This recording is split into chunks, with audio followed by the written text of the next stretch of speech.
this is Rachel. Thanks for clicking on my video. And I came in today with the celebrity get down. The first one up is the cancellation of Love Thy Neighbor and For Better or Worse on OWN. Now, when I heard this, I was a little surprised, but I must admit, I never really watched them. I watched both of the shows probably when they first premiered. I watched a few episodes of each, but basically I couldn't get into them. I don't like that kind of comedy, and it just wasn't my thing. But the reason why I was surprised is because we all know that Tyler Perry shows have basically held Oprah's network up. If it wouldn't be for Tyler Perry coming to OWN with all of these shows, Oprah's ratings were sagging for her network. So that's the part that surprised me. Now, as I said, both shows were canceled, but one good thing that came out of this is House of Pain actually got a spinoff, and it's going to be called The Pains. Now, what I heard is it's going to have LaVon and Cassie Davis as the main characters, which it should take that show back to its original format. Now, I was kind of worried that there was a problem with Tyler and Oprah, but evidently it's not. It's just some rearranging of the shows and cancellation of shows that probably are not working for the network. Now, one of the shows that I thought that they should have kept with the original format is For Better or Worse. I liked the relationship between Marcus and Angela when they were in the movie Why Did I Get Married? I think when they took it to television and made it like a sitcom, it messed up, that little relationship, and I think that's one of the reasons why that show was canceled. They could have went a lot of different ways with Marcus and Angela, but the direction they took to make it a comedy, that's when it started becoming too much. And I think that's when people started to kind of lose interest in the show. So, I just I'm sorry that they went that direction because, again, it messed up the show. But it looks like Tyler and Oprah's relationship is still intact. I think that's what a lot of people were worried about. They thought that Oprah was, I guess, not appreciating Tyler after all that he did for the network, and that's just not the case. Now, on this one, y'all, I'd like to know what y'all think about it, and leave your comments down in the comment section. The next one up, y'all, is the Today Show. And this story has me a little bit confused. So what I heard is that Megyn Kelly is coming to NBC. And basically what I originally heard is that third hour that Tamron and Al share on the Today Show is going to be cut out, and that Megyn Kelly is going to have her own show in that third hour. It's going to be branded Kelly. It's not going to be under the Today Show banner. So basically what I ask is, what does that mean for Al and Tamron? Is Tamron still going to be on NBC? Is she still going to be part of the team? And how does she fit in? Because basically, if we remember, Al and Tamron are popular on the Today Show. I don't know why they would mess with a popular show.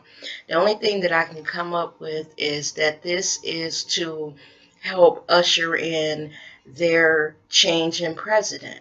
Basically, Barack Obama is out and Donald Trump is in, and they needed someone there who is conservative in that time slot, to speak to what's going on with Donald Trump.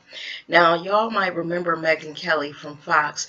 She's the one that said all those racist comments, and she's also the one that had that beef with Donald Trump. He said that she was bleeding out of her eyes, her this, and her what. So this is all confusing.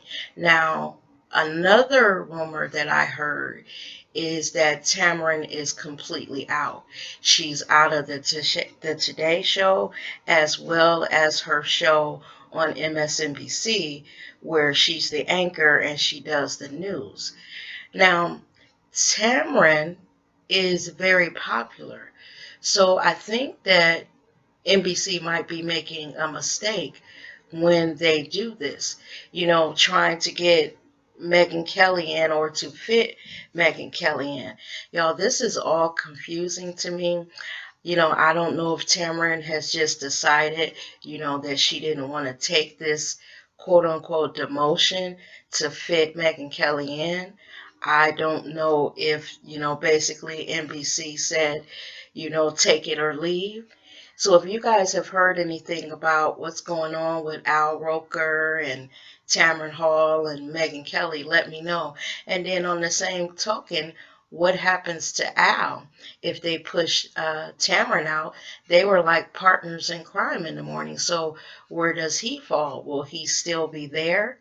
After they let go of Billy Bush, Tamron and Al went on like Billy Bush was never on the show. So, guys, let me know what you heard. I'd be curious to know.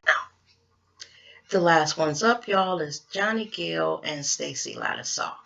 Now, we all watched the New Edition movie. We loved it. We discussed it all over the place and talked about how New Edition did a very good job with that movie. Well, this story is about something that the character that played Johnny Gill said in the movie. It was a little part where he was in the studio with Ralph Tresvant, and Ralph had asked him about his relationship with Stacy Lattisaw. Now, let me just give y'all a little background, because when Stacy Lattisaw and Johnny Gill were hot, I was a young teenager, and I remember all of this. Back in the day, Stacy Lattisaw was the shit. And the reason why is because here she was, a 14, 15-year-old girl, singing like an adult, sounding like an adult. Now, Stacy Lattisaw was the one who was the big star. Johnny Gill was not. Now, what Stacy Lattisaw's brother said is true. If it had not been for Stacy Lattisaw, there would be no Johnny Gill. Basically, they grew up together and they were dating, and Stacy's mother knew that Johnny Gill could sing.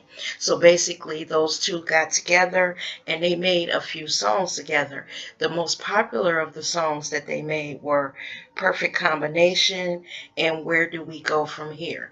If you guys go back and listen to those two songs, you will understand the power of Stacy Lattisaw and Johnny Gill back in the day. But in the movie, Johnny Gill says, well, the character that plays Johnny Gill says that the reason that they broke up is because her family didn't like his dark skin. Now, Stacy Lattisaw's brother felt some kind of way about that comment, and he basically said that's not what it was. I think basically what it was is they had this little teenage romance. They started to get older. Their careers started to take off, and they kind of drifted apart. And I think that that was all that there was to it.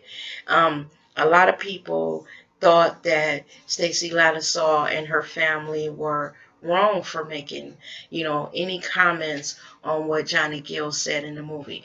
Now, because I was a teenager during that time, I don't think that they were. Because again, Stacy Lattisaw was the big star and Johnny Gill was not. And she did, y'all.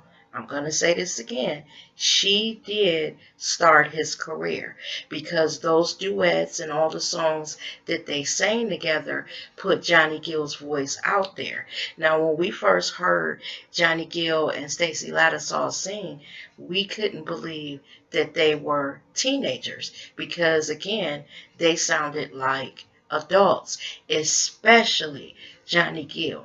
So when Johnny Gill got his voice out there and people started to hear this teenage boy sounding like a young Teddy Pendergrass or something, they were amazed at his voice, and his career took off from there. So on this story, I'd like to know what you guys think. Do you think Stacy Lattisaw's family should have just shut up and let it lay where it was? Or do you think they were right in correcting history for the sake of Stacy Lattisaw's reputation? Now with that, everyone, thank you for watching my video, and you guys have a wonderful day. See you in the next one. Bye-bye now.